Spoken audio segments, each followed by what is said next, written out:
Today we're going to be building the best professional live streaming setup from the ground up using Elgato's 4K external capture card, which by the way is one of the best capture cards you can get right now to record or stream your games from your PlayStation 5 or Xbox. So how about I show you guys how you can build just one setup using your Mac computer to seamlessly integrate with both of these consoles.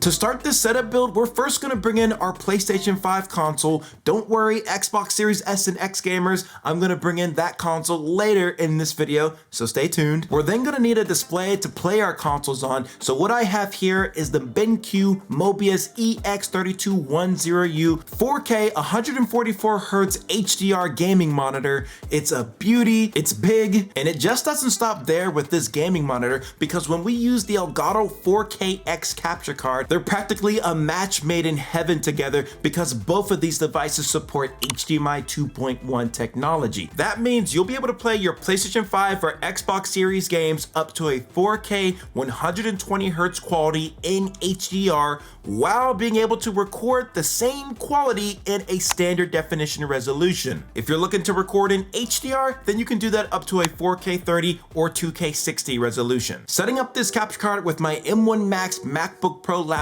was very straightforward. All I needed to do was take the braided cables that came along with the capture card, one being a USB 3.2 USB-C cable and the other one being an HDMI 2.1 cable. I first started off by plugging that HDMI cable from the HDMI in slot of the capture card into the PlayStation, and then I took the HDMI cable that came with my BenQ monitor into the HDMI out slot. That simple connection pulls the gameplay signal out of the PlayStation to the capture card, and then the capture card will then forward it to the monitor so that you can still see it. If you're on a PlayStation 5 and you have a black screen, then it's probably because you have HDCP still enabled. You're gonna need to go to your system HDMI settings and make sure that you have that turned off. But we still need to pull it into the Mac computer. So we're gonna take that USB 3.2 cable, plug that into the capture card, and then plug the other side of that all the way into my MacBook Pro computer using the USB-C port. I guess gone are the days where you need to buy a separate USB-C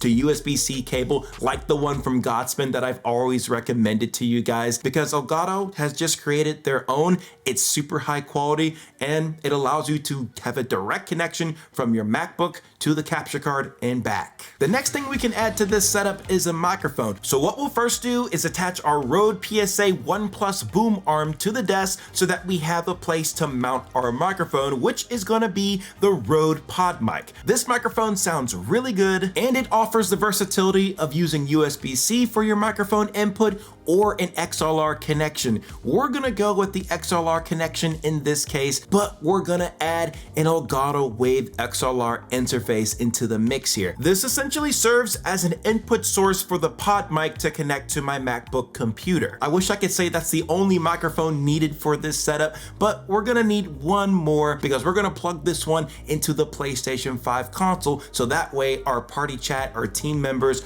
or people in proximity chat, for example, can hear us whenever we're talking through the PlayStation 5 console. One other thing you just can't leave out of a live streaming setup is a face cam, and in this setup we're going to be using the Elgato Facecam Pro. This is probably the best webcam a live streaming gamer can get. It has a solid build quality with the monitor clamp on the bottom, has a wide angle field of view lens, and can record up to a 4K 60 resolution. But you know what good is having a nice webcam if you can't even be seen clearly? I really love Elgato's key lights. I know this is kind of sounding like a sponsored Elgato video. I promise you it's not.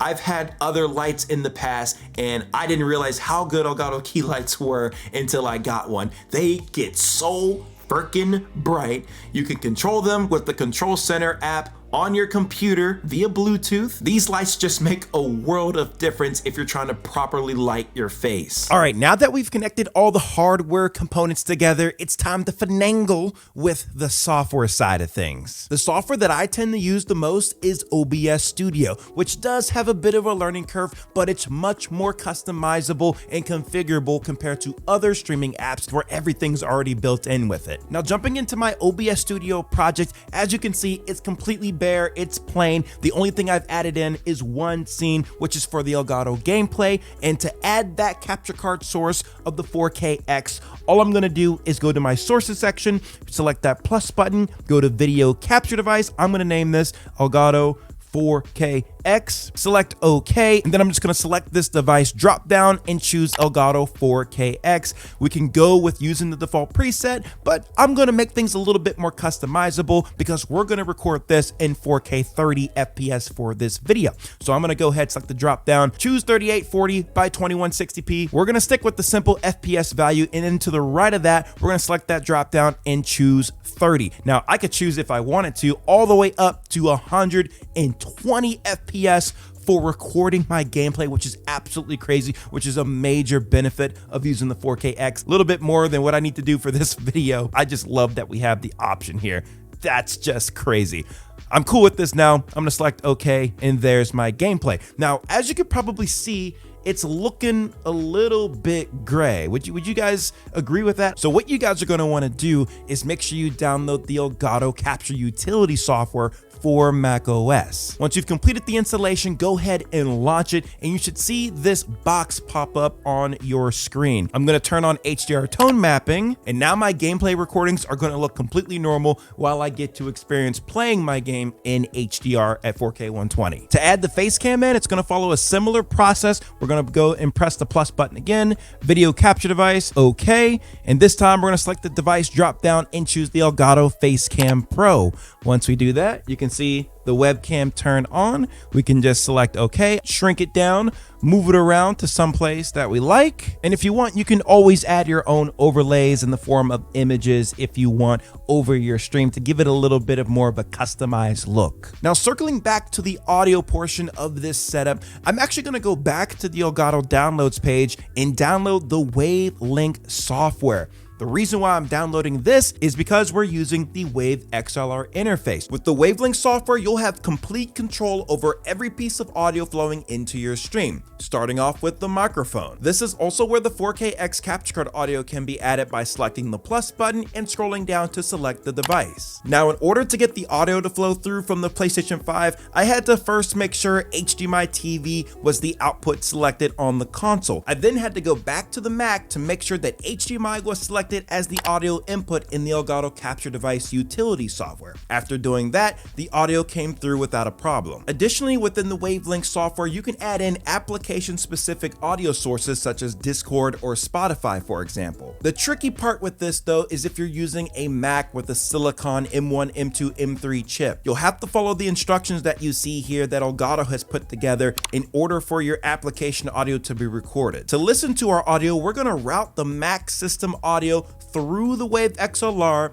and plug in our headphones into this device. Now, with our Wavelink software set up the way that we want, we can just go to our settings, go to audio, and then for one of our mic auxiliary devices, we're going to select that drop down and choose the Wavelink stream. Select OK, and that's going to bring in all of the audio that my Wavelink is picking up and forward it over into my OBS project. I think the software side of this setup is looking pretty good. Let's give this setup a little test. Shoot. Ooh, you got dirty, my friend. Sit down. Oh. Yo, I still don't have ammo for this gun. Let's just switch it out. Enemies are dropping into the area. Watch the skies.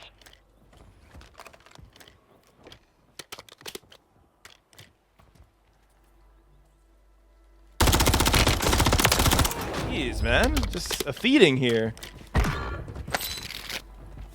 Getting focused. Shoot. Where though? I can't see him. Must be from a distance? What? Wait, from the top? From the top. My goodness, man. You really opened yourself up there. All right, we're switching to the Xbox now. Oh my gosh. This guy's pretty good.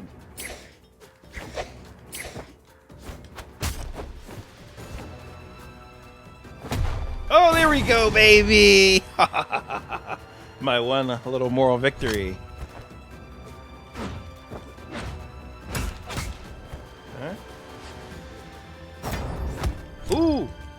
Yo, it disconnects when I'm off the map. Why does it do that? I'm done, bro.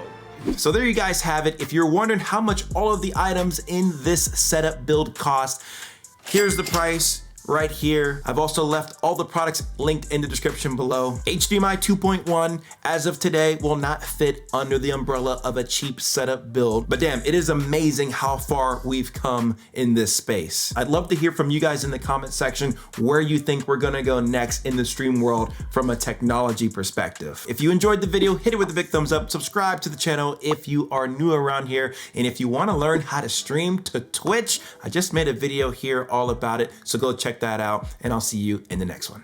Peace.